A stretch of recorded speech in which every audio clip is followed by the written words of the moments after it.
What is going on, everybody? It is Bucky and welcome to your 83rd Java tutorial. Now we're actually going to be getting back with GUIs and learning about layouts again after a short break, learning about files and exception handling and stuff like that. So in this tutorial I'm going to be teaching you guys about something called FlowLayout, and I know we used it before, but this time I really want to show you guys the details of it. So let's go ahead, and I'm going to make a program that has some buttons on the screen, and depending on what button you click depends on what the flow layout is set as. So let's go ahead and make three variables. They're all going to be private, so private jbutton, and I'll just name this like left button, and go ahead and copy that, and we're going to name one CB and RB, and this is going to stand for center button and right button. So change this to CB, this is going to be center button, and this is going to be the right button right there. So now that we have three buttons, or at least three variables, what we need is a flow layout and a container object. So go ahead and make a private flow layout, and you can name yours anything you want. I'm going to name mine layout because it's easy to remember. And also we need a private container object, and I'm going to name container just like that. Make sure I spelled it right, and looks good enough. So now we can go ahead and build our constructor, and my class is named layout, so I'm going to name public layout for my method, and this will be my constructor. So again, the first thing we do, since we're extending JFrame, we can go ahead and build our title using super, and I'm just going to name the title because I'm that original. And next we need to go ahead and set our layout object that we created right up here with flow layout. We'll set layout equal to new flow layout, and this pretty much means we want our layout to go from when we put things in there like buttons, we want them to be arranged from left to right, kind of like Microsoft Word would do it. So now that we made our new flow layout, and we're actually going to be changing this depending on what button we press, but for now that's good. So now after this we need to set our container object equal to something, so container, and set this equal to get content pane, which pretty much means get the bulk of your window, and this is pretty much just so it knows where to put the stuff. So now let's go ahead and set that layout. So we'll set the layout equal to layout, and this pretty much means layout equals set layout new flow layout.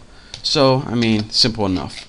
Now let's go ahead and we can finally do stuff with our buttons. This is pretty much creating a window. Now let's add some stuff in it. So first thing we need is equal left button, set that equal to new J button, and give it something to put in the button. And what goes in your parameters for new J button is the text that's going to appear on the button. So I have a button on the screen now that says left on it. So now let's go ahead and add that to the screen. I just kidding, I didn't have it. Oh, but now I do have it on my screen since I just added it. So now we set it, gave it some content, and we added it to our screen. Next, let's add some functionality to this. So we do this by lb.add action, and look at that, it already made it for us. Add action listener. Now we can either write an object in here, or to make things easier, let's use an anonymous inner class. And you see it said method, well, it didn't give us yet, but it needs to use a new action listener, and this is the class, and this is again anonymous inner class. If I change that, and now if you highlight this, it says it must implement the method action listener action performed. So if it told us to do it, let's just do it. We're easily influenced. So let's just go ahead and put something like, well, let's build our method first before we start thinking about that. Public void action performed, and for our parameter type action event. And now we can go ahead and add some functionality to this. And what do we want to happen whenever we click this left button? Finally, after all of this adding, we finally get to the meat right here, the body of our action perform method. What do we want to happen when we click the button? Well, first of all, we want to change that layout. Since we clicked the left button, let's go ahead and set the alignment, and got a nice little shortcut right there.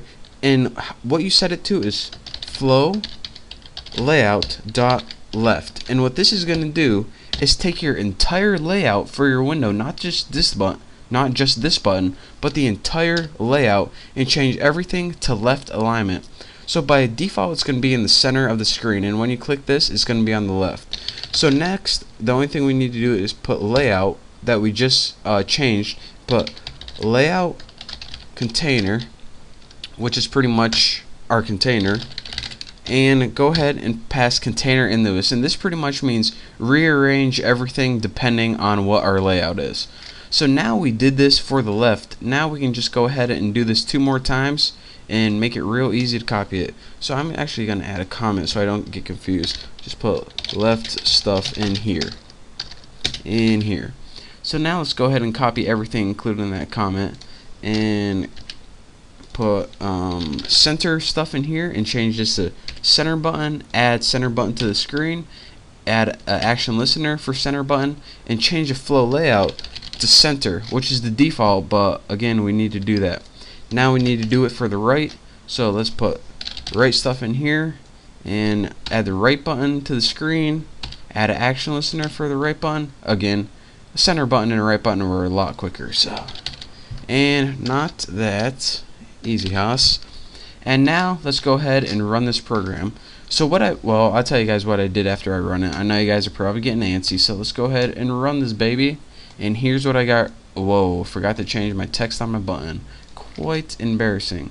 So this is left stuff, and I put left center. Again, don't forget when you create your buttons to do that. Embarrassing. So let's go ahead and now, oh my god, look at this program. Here is my window that I just created right here, and as you can see, it doesn't matter if it resizes it or not, it automatically rearranges from left to right, and if you run out of room it stacks it under each other. So now if you see, if I click left, it changes it to left, right changes it to right, and center changes it to center. And you can see even if we do this, then we get right, left, center. So it doesn't really matter how big your window is, it just knows the flow layout depending on the size, where do I want stuff arranged. So that's pretty much the basics of flow layout. And one more time, let's see how much time I have on my tutorial, about 2 minutes. So let me go ahead and walk you guys through this. We created 3 variables for the buttons, and we actually created a flow layout and container object because we needed them. This is just housekeeping stuff for creating a window in your constructor. And let's just go over one of these. We added pretty much we set the left button variable equal to a button, since, you know, why not? Then we added that button to the screen, and then all of this pretty much is just saying, alright, what do you want to happen when you click this button? And what did we want to happen? We wanted to change the layout, and then we wanted just to reset the container using that. So, and then we just did it for the center and right button. And here's my main, in case you forgot. I included JavaX Swing because that's the window. And, well, you can see all that. You guys already know what this does already, hopefully, if you watch my tutorials. So, that is that for this tutorial. Thank you guys for watching. Don't forget to subscribe, and I will see you next time. Oh, by the way, we're going to be creating games soon. So, you know, just thought I'd let you guys know. But anyways, thank you guys for watching, and don't forget to subscribe.